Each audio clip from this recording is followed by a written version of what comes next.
primeiro eu tenho que agradecer a presença de vocês aqui, de todos vocês, tá? Porque é que prestigia o espaço Sensibilidade, não é? Das palestras. Então eu agradeço a vocês e agradeço a doutora Meire por ela estar aqui com a gente. Ela vai falar sobre o canabidiol na neurologia. Ela é neurologista, médica neurologista, e o currículo dela é muito extenso, então não me lembro de todo, mas é bastante extenso. Acho que vocês têm oportunidade de ler ali, né, embaixo, vocês vão ver mais ou menos onde ela trabalha, onde ela atua. Emílio Ribas, Hospital das Clínicas, Santa Marcelina, não. Nada como ela, mas errei tudo. Olha, errei. Delete, aonde?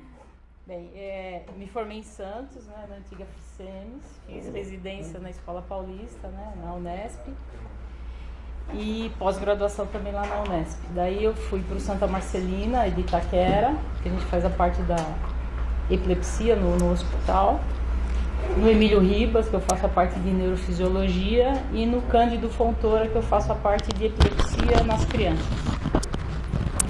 É isso, né? Muito, né? Não, tem bastante. Médico tem que trabalhar muito. É por isso que eu não lembrava. Era muito, não me lembrava. Mas eu agradeço a doutora Meire pela gentileza dela deixar a gente filmar e passar nas mídias.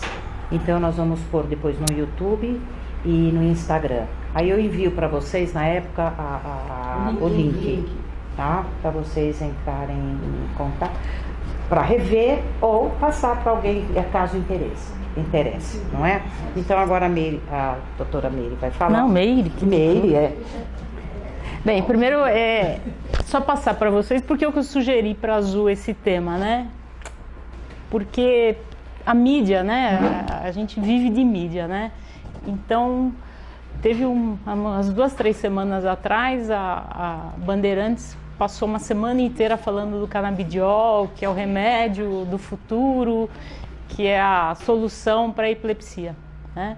E faz com que quem assista esses programas acreditem que é o canabidiol que é a solução. E não é bem assim, né? Então no decorrer daí que a gente vai conversando, eu vou falar, tá? Então, vamos lá. Primeiro vamos ver o que é os canabinoides, né? Dá pra ver aí? Eu não sei se tá com reflexo. Assim tá bom. Tá ótimo. Para vocês aí. Então, os canabinoides são substâncias que podem ser tanto naturais como sintéticas, derivados da cannabis, né? É sabido que o nosso organismo ele tem receptores para os canabinoides, né? Então a gente tem 2 neuroreceptores específicos, né? O CB1 e o CB2. Então a grande maioria aqui não tem conhecimento, né? O que significa isso? Ixi, agora vai ficar moral, hein? Minha amiga Roseli. Então, o que significa isso, né? O receptor, né? Porque a grande maioria acho que não tem conhecimento disso, né? Então, para a função do nosso sistema nervoso, imunológico, gástrico, a gente tem locais específicos onde que você precisa ter um agente que se encaixe nesse receptor e a partir desse receptor ele vai chegar naquela célula e vai fazer a função. Então é como se fosse uma encaixe de chave e fechadura, né? E nós temos vários receptores, não neurológicos, mas em todo o nosso sistema. Então é sabido então que o nosso sistema, não só nervoso, como imunológico e hematológico, e gástrico também, tem os receptores para os endocannabinoides, né? Que é o CB1 e o CB2, tá?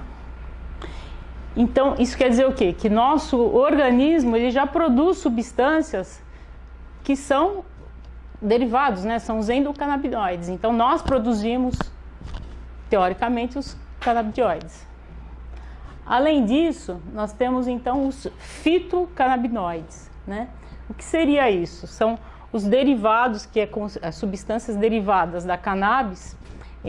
Nós temos vários tipos de cannabis. A mais estudada e onde a gente tira a maioria dos fitocannabinoides seria da cannabis sativa, que é a mais conhecida, né? A marihuana, né? Então, a cannabis, ela tem várias substâncias, mais de 100 substâncias, sendo que as principais, as que são mais efetivas, é o THC e o CBD, tá? Então, são as que dão maior comprometimento, eficácia e agem no nosso sistema imunológico e neurológico, tá? E é sabido então que o THC, eles agem naqueles receptores que eu mostrei para vocês, o CB1 e o CB2. E é o THC que é o componente psicoativo dos canabinoides. Então é ele que dá as manifestações psicoativas. Já o CBD, ele modula os efeitos do THC. Ele inibe esses neuroreceptores CB1 e modula o CB2. Então ele consegue modular os efeitos, vamos dizer assim, negativos, né, os psicoativos do THC. E é ele, o CBD, que tem vários estudos que mostram que ele é uma substância que tem um efeito anti-inflamatório, antioxidante e neuroprotetor, tá? Então, ele, vamos dizer assim, que é o componente mais usado dentro da medicina. Então, só para vocês terem ideia, né, aqui não vamos ensinar bioquímica para ninguém, é muito semelhante a estrutura do THC com CBD, só tem aqui, ó, esse hidroxila que é diferente.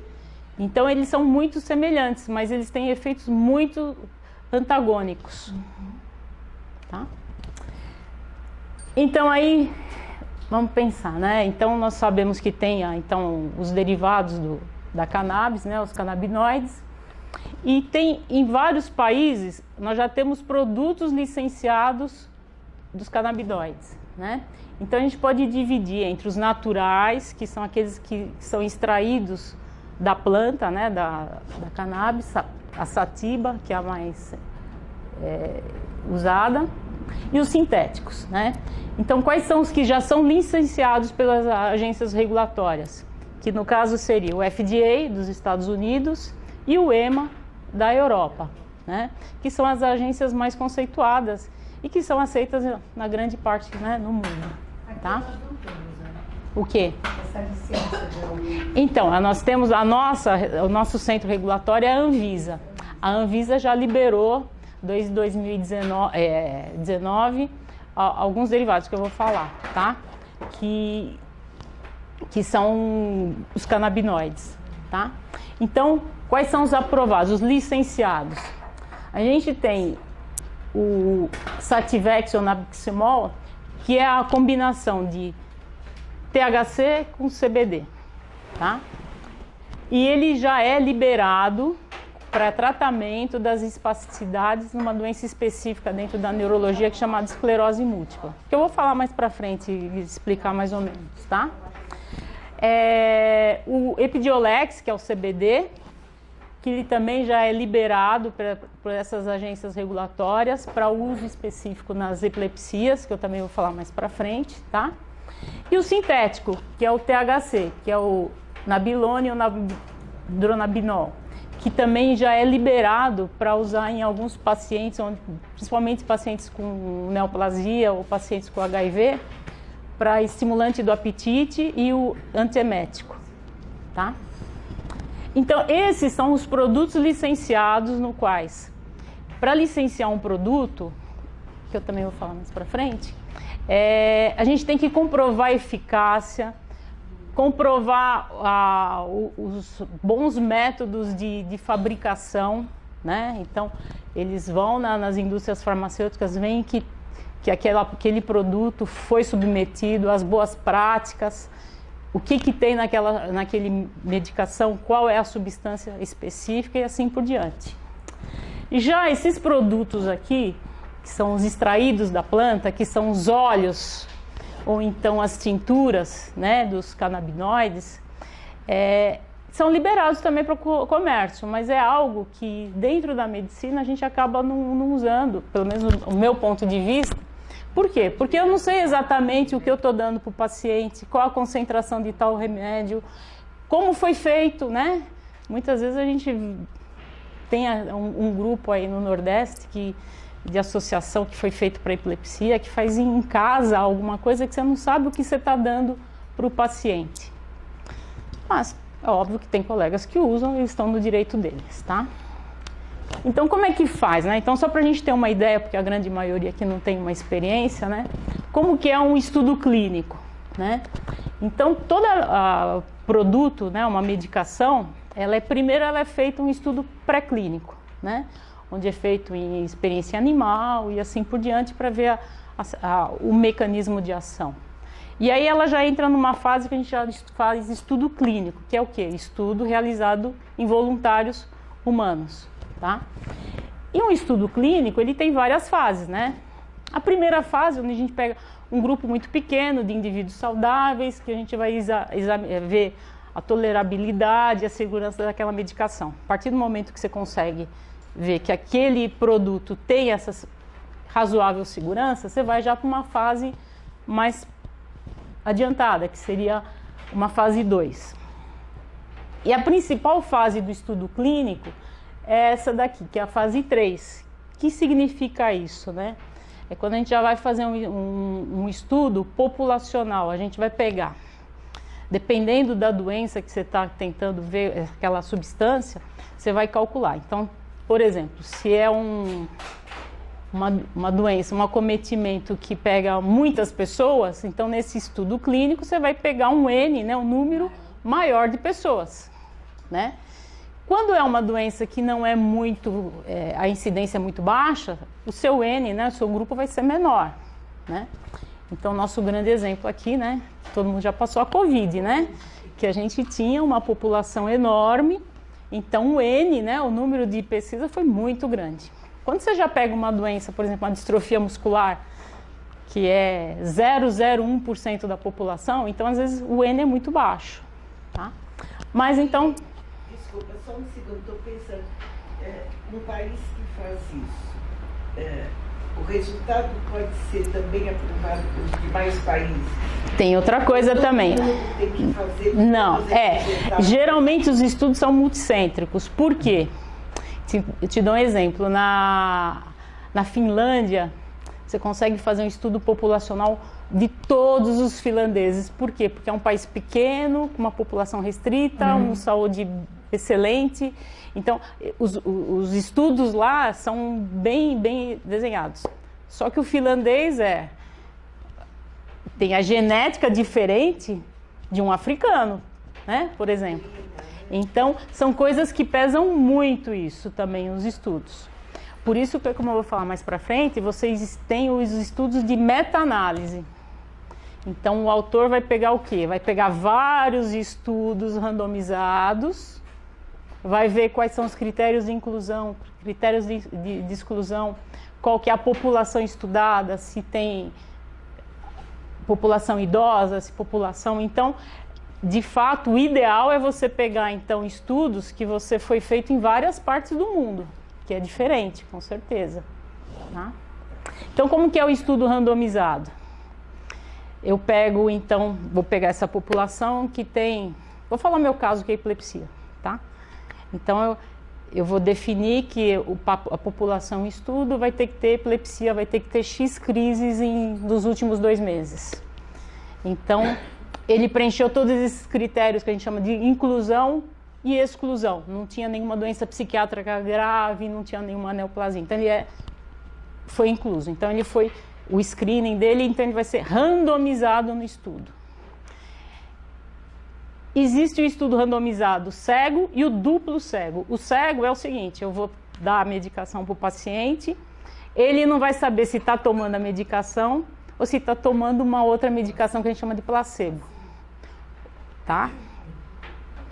Esse é o cego. E o duplo cego, onde nem ele não sabe, nem o examinador não sabe. Nenhum vai ter um viés aí no estudo.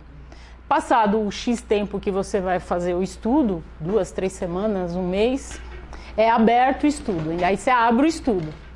Aí você vai ver quais os pacientes que respondeu à medicação, quais que tiveram efeito colateral, e vai ver se de repente ele tomou a medicação ou tomou o placebo, né? Então esses são os estudos bem feitos, onde você tem estudo randomizado, duplo cego, tá? Nessa fase também, você vê que a fase de segurança e tolerabilidade é pro resto da vida, né? Enquanto tiver o estudo, isso daí tem.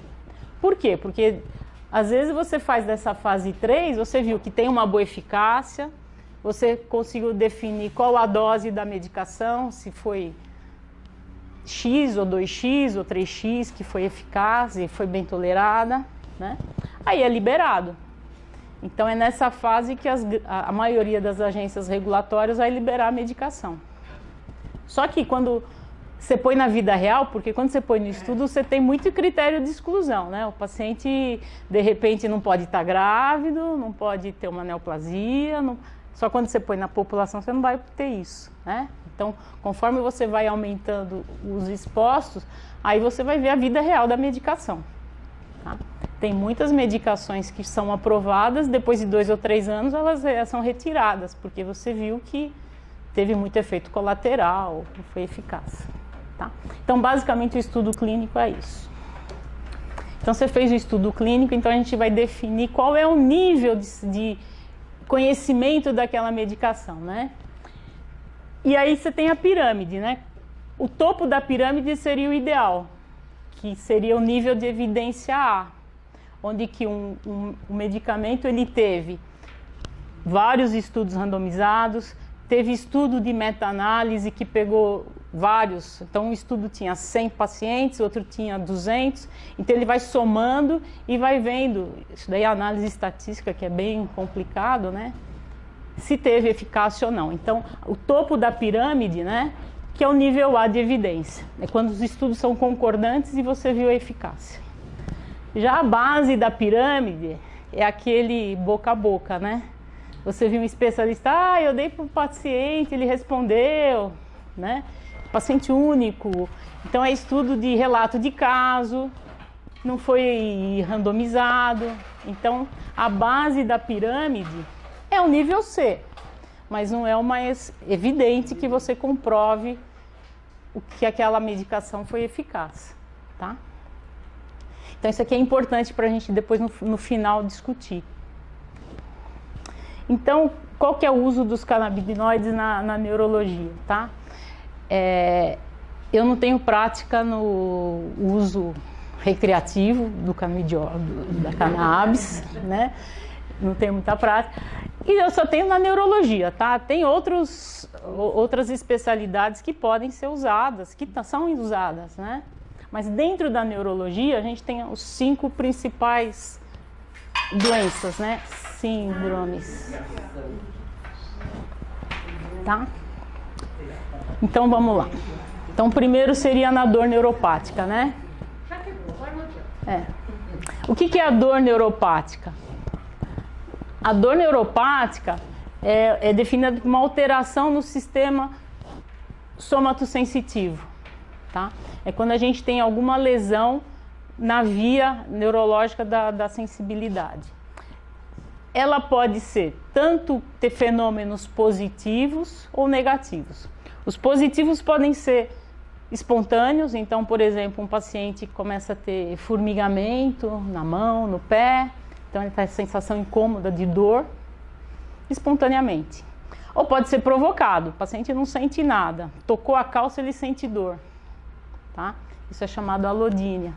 Então é um tipo de dor com efeito positivo. E a dor negativa, né? Que o paciente não sente o membro, não sente a mão, mas ele sente aquele incômodo, aquela sensação ruim, né? E é dividido o sistema nervoso é dividido entre periférico e central. Então, o periférico é quando são os nervos na periferia, né?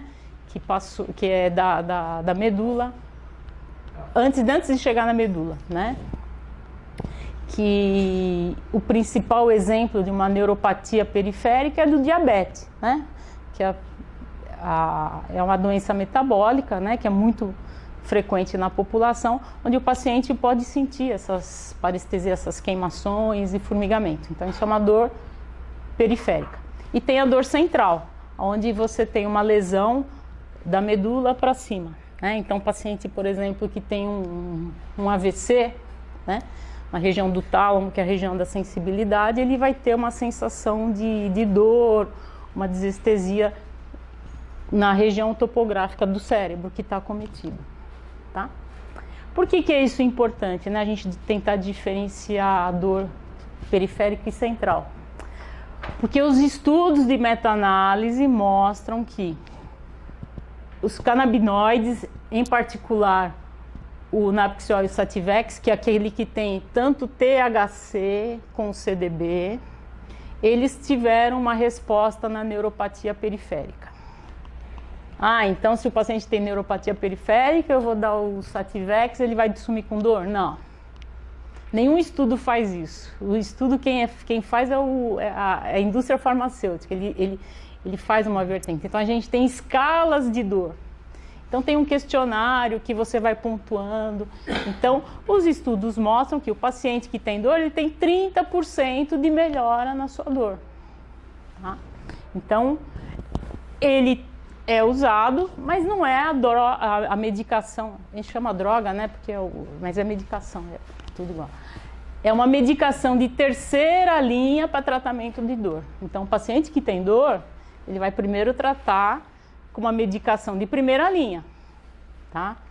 Que é comprovado, que tem vários estudos randomizados, nível A de evidência que respondeu. O paciente tomou essa medicação de primeira linha, não teve uma boa resposta, ele pode ir para uma de segunda linha. E o canabinoide, né, no caso o THC com CDB, é considerado uma opção terapêutica, mas naqueles pacientes que tiveram falhas em outras medicações, tá? Ter o cuidado, né, como não só na neuropatia periférica, mas em toda a indicação dos canabinoides, né, a possibilidade de abuso, né, e de dependência. Por exemplo, aqui no nosso país não é tão frequente, mas, por exemplo, nos Estados Unidos, a dependência por uma outra substância que é dada para dor, que é o fentanil e a morfina, é muito grande, né, oxidona, né, então não é o nosso caso, mas a gente tem que estar atento a isso no futuro, tá? Porque o paciente melhora da dor, mas pode ficar dependente. Mas ele dá dependência no canabinoide? Pode dar porque ele tem o psicoativo, né, que é o THC. Essas medicações, que são em conjunto, que você tem o THC e o CDB, a legislação, principalmente a brasileira Anvisa, fala que você tem que ter menos que 2% de THC. Só é liberada a medicação acima de 2% para tratar os pacientes oncológicos. Então aí você pode, com carta, com termo de consentimento, fazer isso. Então pode dar. Então esses óleos que estão por aí são óleos que você não tem nem controle disso. Nenhum. Pode dar dependência. Nenhum. Esses óleos, como eu falei, né, eu atendo muito neuropediatria. Nossa, que a gente ouve aí no fundo de quintal. Bem, então é muito... Bem, é que eu sou cética dentro da medicina, mas tem colega que dá. Eu acho que é livre-arbítrio, porque... Só então fazendo um adendo, né? Então a medicação, quando ela é aprovada pelas agências regulatórias, ela tem uma aprovação de bula, on label. Então aquela medicação foi aprovada para epilepsia, por exemplo. Está aprovada, porque eu sei que é uma droga, uma medicação segura, boa tolerabilidade, a biodisponibilidade eu conheço e as interações. Se eu quiser dar essa medicação para cefaleia, para dor de cabeça, eu posso dar. Por quê? Porque eu sei que é segura, mas não é indicação dessa medicação. Então a gente dá como off-label, fora da bula. Mas aí você é obrigado a explicar para o paciente, ó, estou te dando essa medicação, não é, se você vai ler a bula, não é indicação dela. É até seguro fazer um termo de consentimento e registrar isso, né? A gente também viu isso na Covid, né? Então, a gente pode dar? Pode, é o livre-arbítrio, o médico que conhece pode dar e o paciente pode tomar, né? Porque eu não estou dando nada que é proibido, mas é off-label, né? Não tem isso na bula, tá? E não dá para fazer a medicação só com um componente? O segundo? Então, tem... Do primeiro? Então, tem o único que tem... Que a gente vai falar que é o nível A de evidência, que é para epilepsia, existe já no Brasil o CBD, que é puro, CBD puro, você não precisa fazer. Sim, você pode usar. Antes era muito caro, agora não é tão caro, porque você tem o CDB chama Praxis, tá? Indústria farmacêutica, que que tem boas práticas na indústria farmacêutica. Você pode comprar o CBD, que é puro, tá? E não é tão caro. Já é diferente do que tem o THC e o CBD, que eles é muito caro, que é para tratar dor, que depois a gente vai falar, que é o que é liberado, né, pelo FDA e pela EMA, tá? Então, dor. Outro caso que é indicado, né, os canabinoides, é a espasticidade, né? O que é espasticidade, né? É a rigidez provocada por lesão do sistema nervoso central, tá? Onde o indivíduo vai ter dificuldade de movimentar as pernas, o braço, vai ter dor nessa musculatura afetada, nessa espasticidade. Ela vai ter, a gente até chama, né? O paciente que tem espasticidade, ele tem uma marcha em tesoura. Ele anda trançando as pernas pela essa rigidez, tá? Então é algo muito ruim nas mãos também, tá? Vai ter deformidades articulares pela essa rigidez muscular. E vai ter os espasmos, né? O músculo, apesar de contraído, às vezes ele dá esse espasmo. Então é uma sensação muito ruim. É um movimento involuntário, não é? Que dá... Contratura involuntária, aquela rigidez. O paciente está rígido, né? E que já foi feito trabalhos randomizados e que foi eficaz, que aí você vai ter que dar o THC e o CBD, né, na esclerose múltipla, que é uma doença desmielinizante que ataca jovens, né? Então ela já é aprovado, né, que é o Sativex e o Nabiximol, para tratamento da espasticidade na esclerose múltipla, tá? Porque já tem trabalhos que mostram que é eficaz. Tá? Não é o de primeira linha, mas já é o de segunda linha. Então, é uma indicação. Só na esclerose? Sim. As espasticidades por exemplo, que é o mais comum do AVC, né? O AVC que você tem, você não melhora muito. Por quê, né? É porque ainda é algo que está em pesquisa, porque lembra que a gente falou, né? Porque eles têm um efeito antioxidante, neuroprotetor, e a gente sabe que a esclerose múltipla é uma doença que pode ser evolutiva. Ela pode ser... Tem várias classificações da esclerose múltipla, mas ela pode ser primariamente progressiva, então tem esse fator aí neuroprotetor, mas que ainda não está bem estudado, né? Então... A espasticidade da esclerose múltipla é uma indicação porque a gente sabe que possa ter aí um outro efeito além da espasticidade. Aqui eu vou falar junto das duas, né? Porque são doenças muito semelhantes. Então a demência, né? Então o que é a demência, né? É a deteriorização progressiva da memória, né? Do pensamento, do comportamento, e que isso vai atrapalhar que a pessoa tenha as suas atividades normais, né, de vida normal. Então, para a gente dizer que um paciente tem demência, ele tem que pelo menos ter 2 perdas dessa função cognitiva, que seria perda de memória, dificuldade para realizar tarefas planejadas, né, ele começa a perder o seu dia a dia que ele não consegue mais planejar. Ele tem uma dificuldade na escrita, na fala, não consegue encontrar palavras. Precisa ter um conjunto aqui, senão todo mundo vai... Eu também tenho demência, eu também já achei que eu tinha demência, tá? Alteração do humor. Eu perguntando pra falar, que eu quero saber quem achou. Então, mas aí você tem que ter uma dessas 7 aqui, 2 ou mais dessas 7 características, mas principalmente isso está comprometendo suas funções do dia a dia. Você vai começar a perder as suas funções do dia a dia. Você vai começar a não ter essa capacidade. Então, esquecer, quem nunca esqueceu, né? Nome, alguma coisa. Então,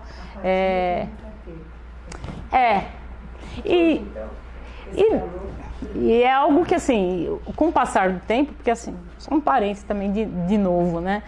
Porque a gente tem o paciente que tem uma função cognitiva normal e a demência. E no meio a gente tem algo que a gente chama de CCL, déficit cognitivo leve. Isso daí é próprio da idade, a gente tem isso mesmo, né? Aqui, não só os jovens, né? Porque a gente não deve ter ainda isso, né? Mas a gente, depois que passa dos 40, a gente vai tendo um declínio, né? A gente vai diminuindo. Até a gente chegar aqui no CCL, isso daí é uma coisa normal, a gente não considera como demência.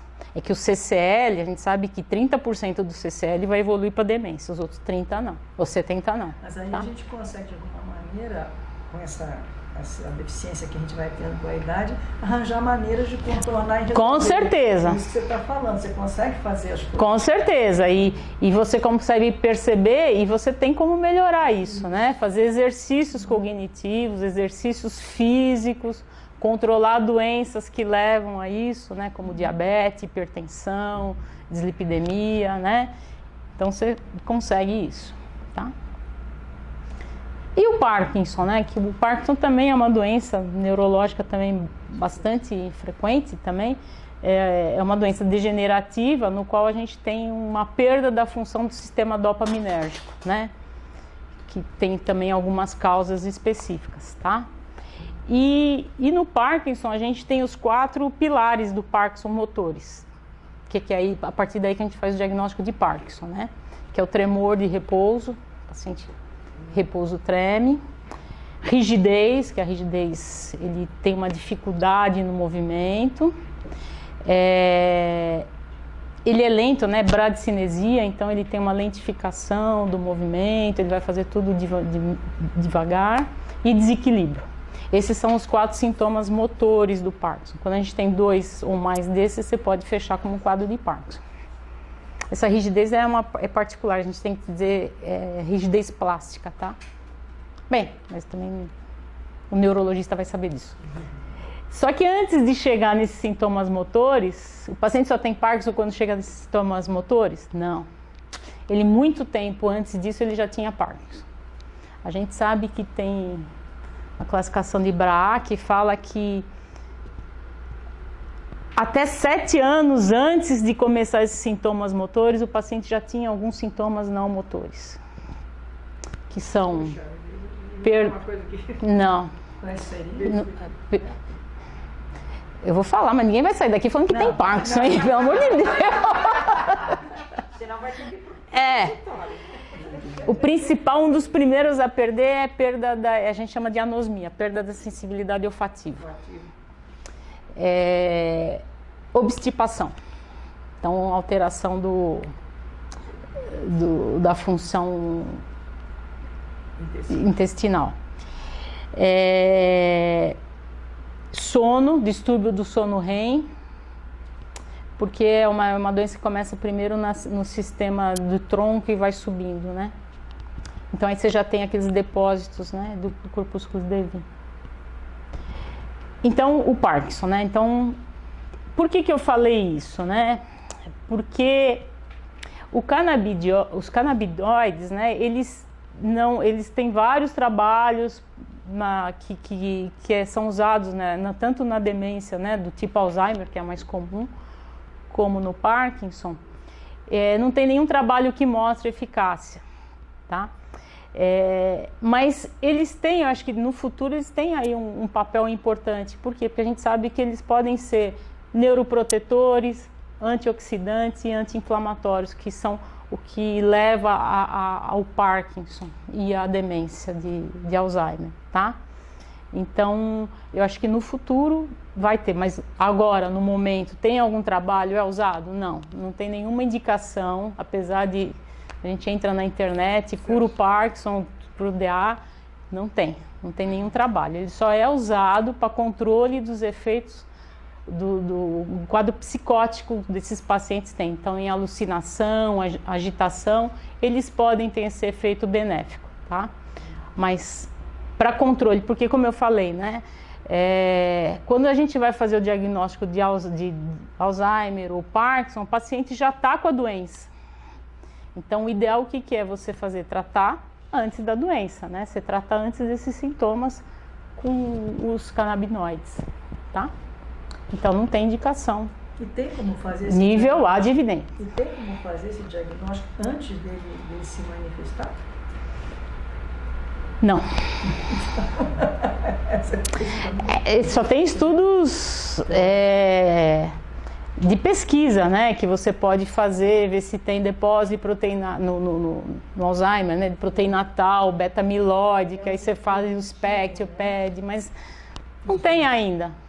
Mas essa prevenção pode ser feita quando tem muita gente na família com existe tanto o DA, o Alzheimer, como o Parkinson, que é genético, que você tem.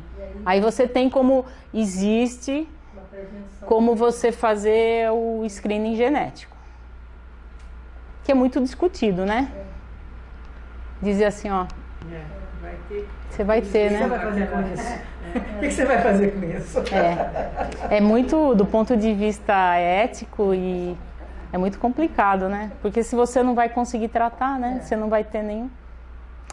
Não sei se vocês viram que tem esse monoclonal aí que saiu nos Estados Unidos, que foi aprovado para a doença de Alzheimer, né?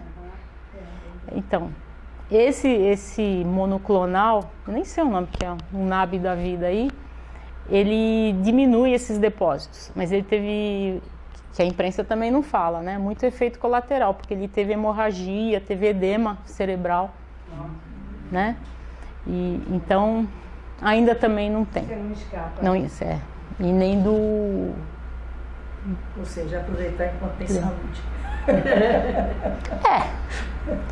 E é algo, é a doença do envelhecimento, né? Quanto mais longevo você vai ficar, maior a sua chance de ter. E torcer pelas pesquisas, de repente por associações, com certeza. novas coisas que possam aparecer. É verdade. Agora não vamos desanimar, porque agora a gente vai falar o que funciona.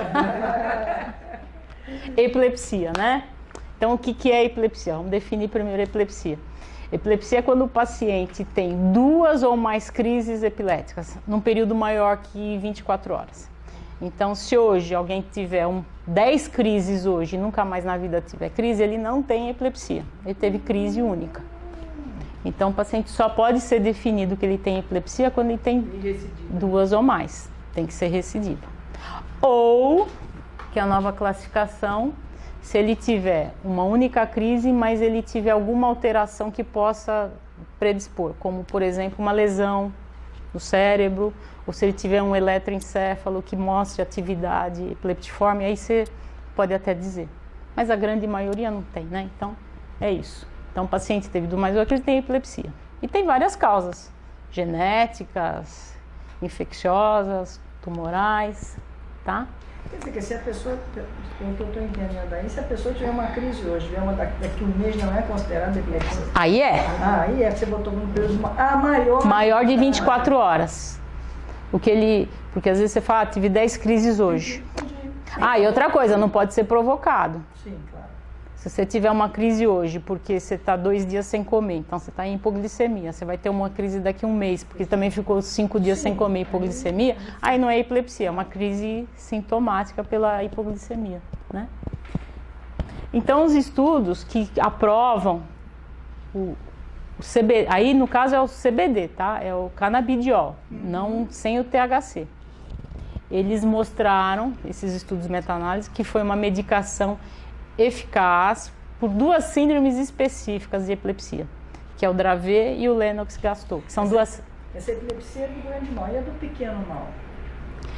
Então, É porque é o seguinte, o único que foi estudado, o Dravet e o Leno, que são síndromes epiléticas, que a gente chama de epilepsia, antigamente era, agora não se usa mais esse termo, epilepsia catastrófica da infância.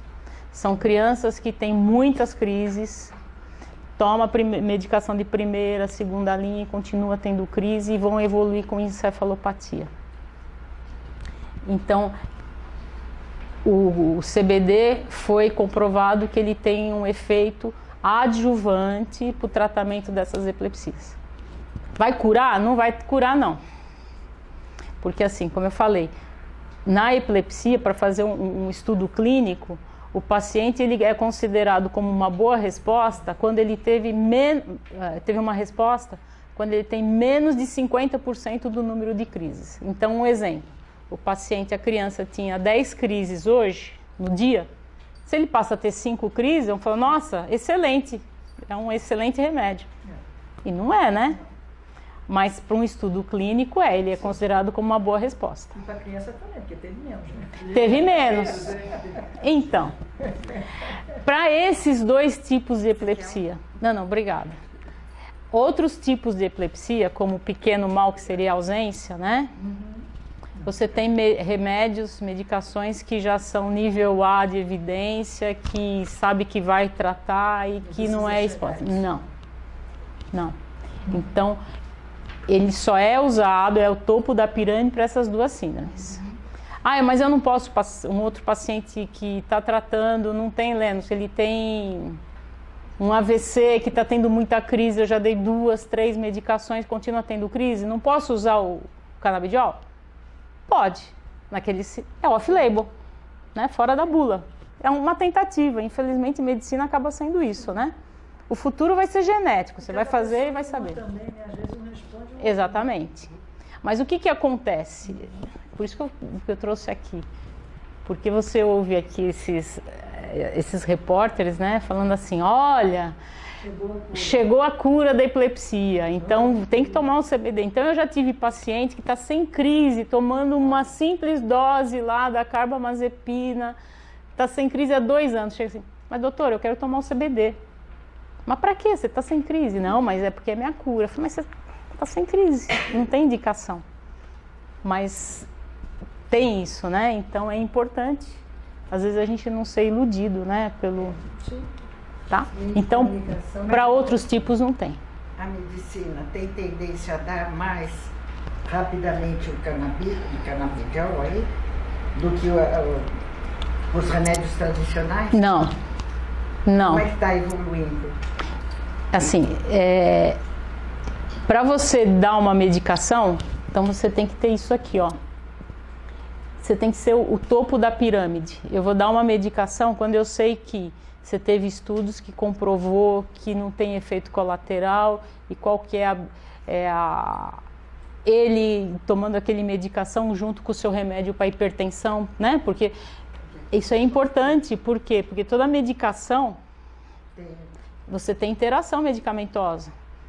A grande maioria dos medicamentos é o quê? É o fígado lá, que vai lá e, né, Suza?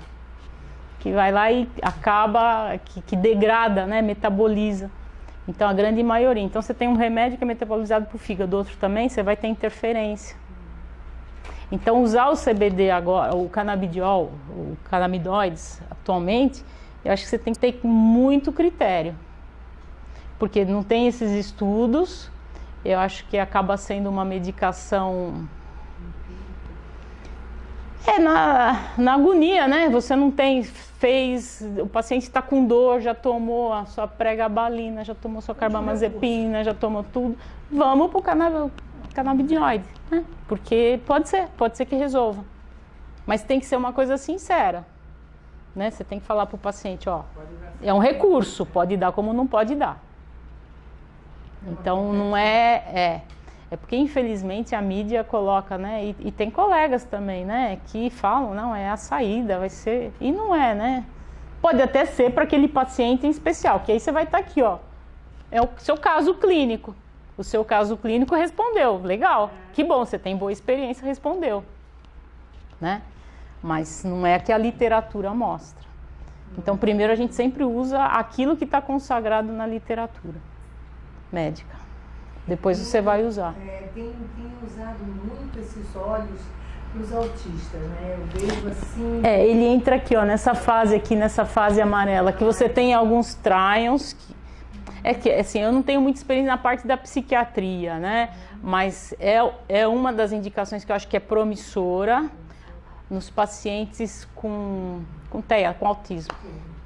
Porque a gente às vezes pega aqueles pacientes com autismo que são assim, você tem dó da família, você não consegue entender como é que consegue lidar com aquela criança que não para. Mas aí tem que ser o THC, tá? THC, né? Conjunto com o THC. Tá virando assim uma febre. Então, mas você não sabe o que tem nesse óleo. Pois é, e o que eu já vi muito acontecer é o problema intestinal. Sim. Muito sério mesmo, acontece. Pode dar bastante. obstipação intestinal.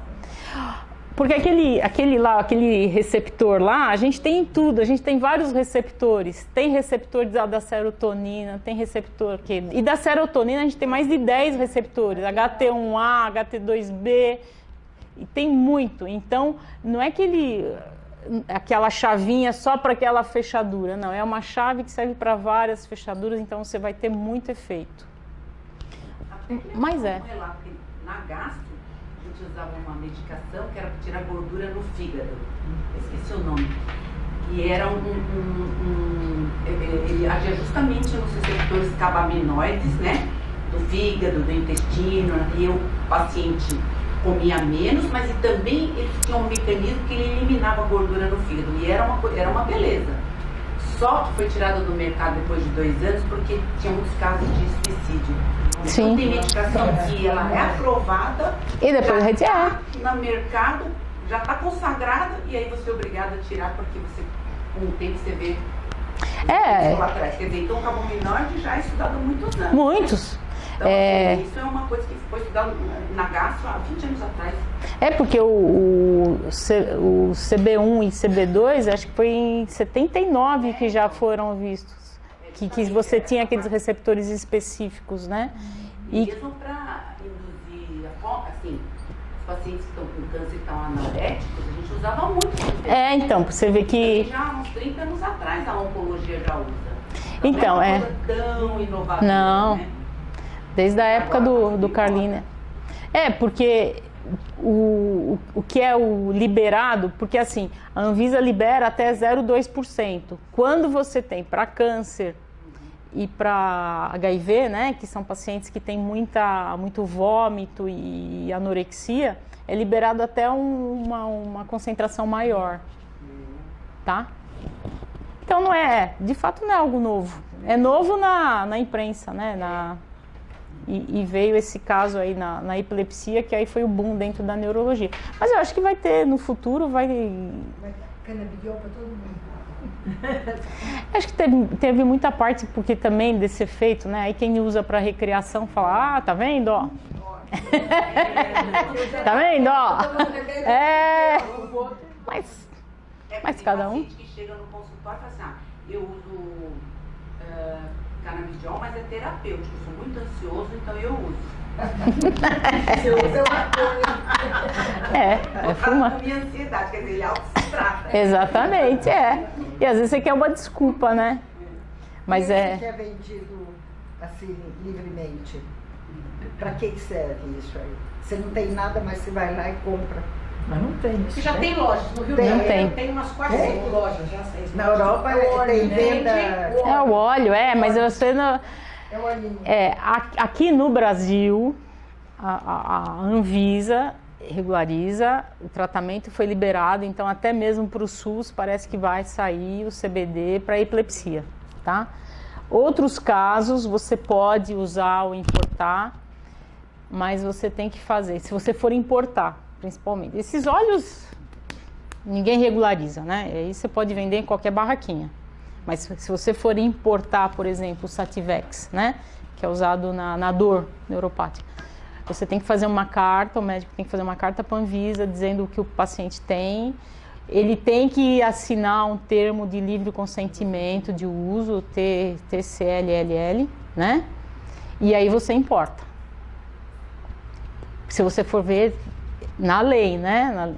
Seguir certinho. Agora, esses óleos, eu já, né? Na Suíça você vai lá, você tem várias lojinhas. Sim, Mas tem, eles compram pra quê? Pra ter Também, né? Na verdade, tem vários países que vendem. Não tem o efeito desejado de uma droga normal. Não, porque Então por que eles compram? Porque assim, a gente sabe que você tem os receptores, né, específicos, os endocannabinoides. A gente sabe que ele age. E que a marihuana, ela não tem só o THC e o CBD, ela tem vários outros, ela tem mais de 100 outras substâncias que a gente não faz ideia o que faz, qual é a ação. Então, às vezes, se você comprar esse teoricamente puro, de repente você não vai ter os outros efeitos que você não sabe o que essas outras medicações, o que tem nessa substância. Que tipo, né, de planta é essa para você Por onde extrair? É assim, porque não é só a sativa, você tem ainda, tem muita, Por onde passou cannabis tudo, tem né? muito, né? é. Então, Zero que pode ser. agora, o que é uma coisa importante, que a gente acaba não dando muita importância, mas que existe dentro da medicina, é efeito placebo. Se eu falo pra você que você vai tomar um remédio, que você vai sair andando, a chance, né, levanta-te, anda, isso daí, se você colocar na cabeça, existe o efeito placebo, que é muito importante. 5%, né? Exatamente, é. Tomar que você dá um placebo, 25% ele Vai melhorar, Exatamente. Por isso que os trabalhos têm que ser randomizados duplo cego. Porque até o examinador, o investigador, ele tem aquele negocinho. Não, eu dei o remédio, ele vai melhorar, vou puxar. Você sabe, curiosidade, eu tive que ficar 2 anos sem poder beber álcool. Tive um problema, não podia tomar álcool. Então eu tomava cerveja sem álcool. Eu tive pessoas que foram lá em casa, começaram a tomar cerveja sem álcool, mas sem saber que era sem álcool, ficaram bêbados. Ah, imagina. Exatamente.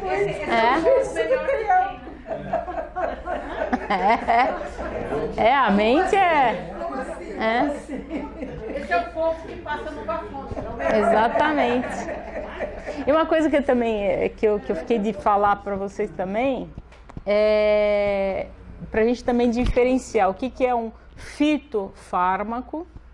Então, esses daí são fitofármacos. Então, é um produto farmacológico tirado de alguma planta.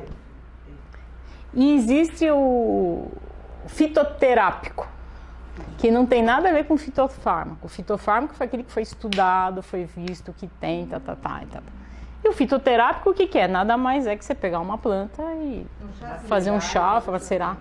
Você não sabe o que tem. Então às vezes a gente tem esse conceito. É um fitoterápico, não faz mal, pode tomar. Ixi, tá na planta. Um exemplo bem típico. Não, é o ginkgo biloba. Então o ginkgo biloba, legal. Vasodilatador, você está com tontura, serve para isso. E aí foi comprovado que é da planta, né? A ginkgo biloba. Começou a ter casos pós-operatórios de sangramento, porque ele faz sangramento, ele pode dar um efeito adverso importante. E é um fitoterápico, né? Então não tem na cabeça, né? A principal causa de náusea, de hiperemese, quer dizer, vômitos repetitivos e em jovens que você não sabe o que está acontecendo, a principal causa é o abuso da cannabis. É a principal causa. Quando você vê um jovem vomitando, não é outra causa, a principal causa é o cannabis. Tem que perguntar, você é obrigado a perguntar o que você usa. Quer dizer, aí você vai começar a ver os efeitos colaterais, porque agora está se popularizando e a gente vai começar a ver os contra, né? O que é contra. Sim. Né? A gente está vendo o prós, depois vai ver os contra. Porque às vezes os contra ninguém fala, né? Ninguém fala, Ninguém vai depor contra. E você? O fato pelo que isso aí, você nunca vai tomar um negócio desse sem falar com o médico. Mas muito toma. Pois mas é o básico, né? Muito, nossa. Nem a cultura.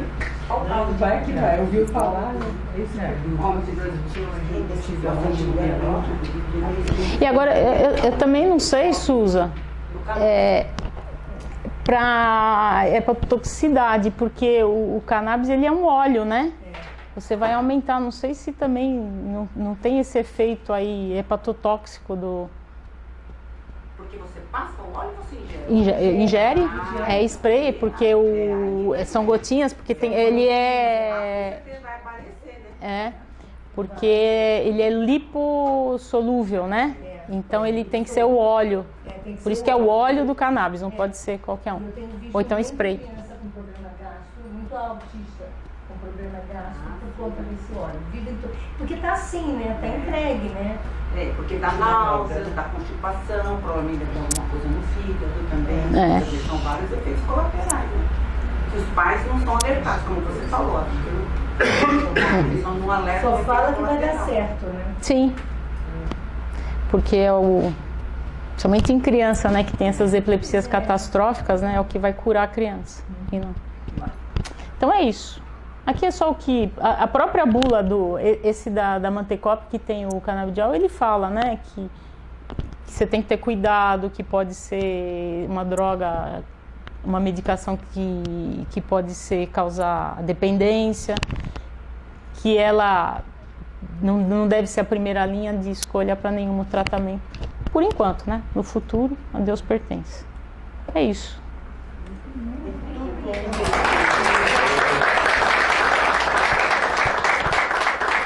Obrigada.